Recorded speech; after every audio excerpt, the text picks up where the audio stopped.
मानस्य। भूल हो गई, गलती हो गई अभी तक, आज से निश्चय करो। हमारे लिए तो प्रतिदिन नया जन्म है।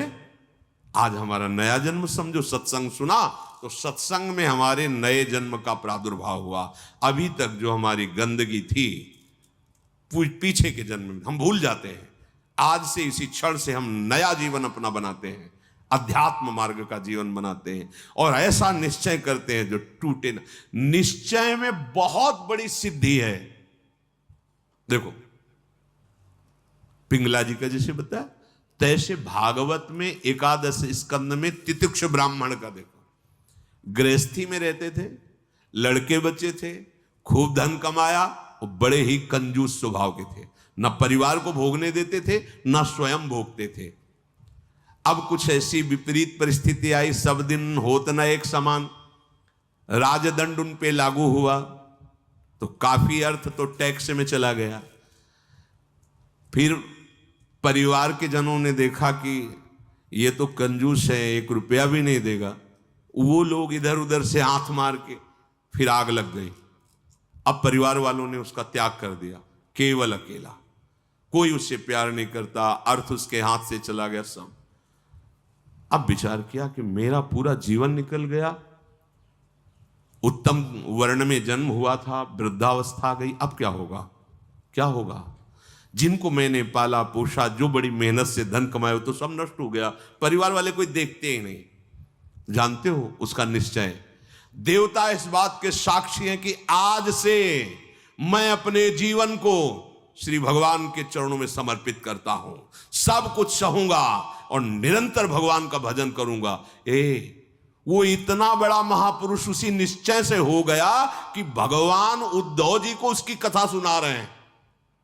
कोई साधना नहीं हुई थी, परिस्थिति ने ऐसा निश्चय करवा दिया। तो जरूरी है वो परिस्थिति आवे तब तुम निश्चय करो।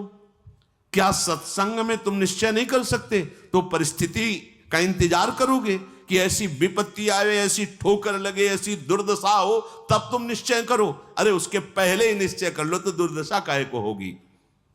ऐसा नहीं कि उसका जीवन मंगलमय हो गया। अब उसके कर्मों का क्षय करने के लिए जब वो सन्यास भाव लेकर विचरण करता, भिक्षा मांगता, तो लोग थूकते, स्पष्ट लिखा हुआ मूत देते, बांध देते, पीटते, उसकी भिक्षा छीन लेते।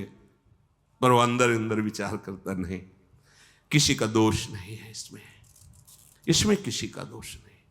तो ये कर्म का है, ये कर्म का प्रभाव तो शरीर पर पड़ेगा। ये मुझे दुख क्यों हो रहा है? बहुत बहुत सुंदर मतलब चिंतन उनका बना। तो क्या देवता है? इस दुख का कारण देवता है?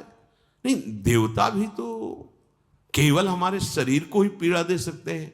मेरे को क्यों हो रहा है? काल नहीं, वो तो आत्मस्वरूप है, उसका भी प्रभाव इसी शरीर पर होगा। मेरा स्वरूप तो कालातीत है। तो फिर क्या है? ब्रह्म। हाँ, ये ब्रह्म है। मैं तो निर्विकार चिदानंद अपने स्वरूप में स्थित हो गया, ब्रह्मबोध संपन्न महापुरुष हो गया हो। और तितिक्ष ब्राह्मण नाम से वर्णन किया है भगवान ने। इसलिए निश्चय में बड़ी सामर्थ्य है, हमारा निश्चय बड़ा ढुलमुल है। इसलिए प्रार्थना है, बहुत बड़ा मार्ग मिला है आपको, इसे भगवत मार्ग कहते हैं, अध्यात्म मार्ग कहते हैं। ये अंतिम जन्म वालों को मिलता है, जिनका आखिरी जन्म होता है। अगर चूक करोगे तो व्यर्थ तो नहीं जाएगा, पर और समय लग जाएगा। काहे कुछ समय बर्बाद करो, आज निश्चय करो। गोस्वामी जी कह रहे, देखो निश्चय, गोस्वामी जी बाल्यावस्था से भगवान में रत थे, ऐसा नहीं है कि वो भजन नहीं करते थे, ऐसा नहीं है। जन्म हुआ था तब बोले थे राम। जैसे बच्चा रोता है ना, तो गोस्वामी जी रोए नहीं थे, राम बोले थे, इसलिए राम बोला नाम पड़ा था। राम बोला, प्रकट हुए थे तभी राम। तो ऐसा भी नहीं था कि आसक्ति नहीं थी शरीर में या अन्य, ऐसा भी महापुरुष जन लीला दर्शाते हैं, वो हमारी हिम्मत के लिए। पत्नी में चित्त आसक्त था, एक दिन के लिए भी कभी मायके जाने के लिए अनुमति नहीं दी थी। और उसी पत्नी के मुख से जब ये बात निकली कि जितना तुम्हें इस शरीर में आसक्ति है, पूरी कथा अगर राम जी में होती तो जीवन तुम्हारा धन्य हो जाता। नेत्र को पत्नी रूपी गुरुदेव ने नेत्र खोल दिए। कहीं से भी गुरुदेव सावधान कर सकते हैं, कहीं से भी, बस कदम मुड़ गए। क्योंकि ऐसा नहीं था कि राम भक्ति ले, निश्चय कर लिया, अब लो नशानी, अब न, ये गोस्वामी जी का ही पद है, अब इंद्रियों के बस में हो के नहीं नहीं, बहुत सही बोला। अगर ये स्थिति, ये आसक्ति राम जी में होती तो जीवन धन्य हो जाता। अब पायो नाम चारु चिंतामणि, उर करते न खसई हो, अब लो नशानी। अब समझ गए। अब हृदय से एक क्षण के लिए भी राम नाम नहीं छोड़ूंगा। और जानते हो, महापुरुषों में सर्वशिरोमणि हुए गोस्वामी तुलसीदास। ये तो अवतार लीला महापुरुषों की है, ये हमारे लिए बताया है आचरण करके कि भगवान नाम में इतनी सामर्थ्य है कि ऐसे आसक्त वृत्ति को भी कैसे निरासक्त कर देते हैं। हमें चाहिए जो भी, चाहे गृहस्थ मार्ग में हो चाहे विरक्त मार्ग में हो, दोनों मार्ग जाते ही प्रभु के चरणारविंद में हैं। अपने मार्ग की वृत्तियों को जानिए, समझिए और धर्मानुसरण बर्ताव कीजिए और नाम निरंतर जपते रहिए। तो जीवन यात्रा का विश्राम, जो गोस्वामी जी कह रहे हैं, पायो परम विश्राम, विश्राम ही नहीं, पायो परम विश्राम, राम समान प्रभु नाही कहूं। ये विश्राम कैसे मिला? हो कहते भगवान शंकर को साक्षी करके कहता हूं।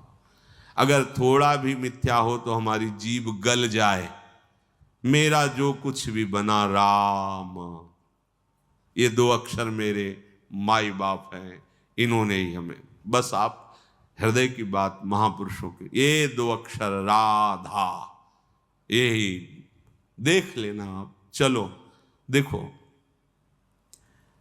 बहुत समय तक विषय संयोग ना होने पर ऐसा ना समझ लिया जाए कि हम निर्विषय हो गए। बहुत ये चोर हैं, बहुत छुप कर रहते हैं और चिंगारी की तरह रहते हैं। फूस मिल जाए तो ज्वाला बनने में सेकंड लगता है। ध्यान रखना, 20 वर्ष 30 वर्ष बिल्कुल निर्विकार, संयोग नहीं। लगता है कि अब हमें कौन परास्त कर सकता है। चिंगारी है, फूस मिला ज्वाला बन जाएगी, जिसे नारद जी ने कहा तरंगवत, और संयोग बना तो समुद्रवत, डूब जाओगे, निकलना मुश्किल हो जाएगा। जब तक भगवत साक्षात्कार ना हो जाए, जब तक आपको अपने शरीर का अहम स्मरण करता भोक्ता भाव है, तो ईमानदारी से सावधानी पूर्वक अपने धर्म का पालन करते हुए प्रिया प्रीतम का निरंतर स्मरण, यही हमारे जीवन का परम लक्ष्य होगा। इसी से हमें परमानंद की प्राप्ति होगी। जिस समय हम ये सोचते हैं कि अब हमें कोई भी धर्म विरुद्ध आचरण ने, एक आनंद की वृत्ति आती है, देखना और जिस समय हम सोचते हैं गलत ढंग से विषय सेवन, उसी समय जलन पैदा हो जाती। जिसके सोचने में जलन पैदा होगी, उसका परिणाम क्या होगा? क्या होगा आप विचार करो।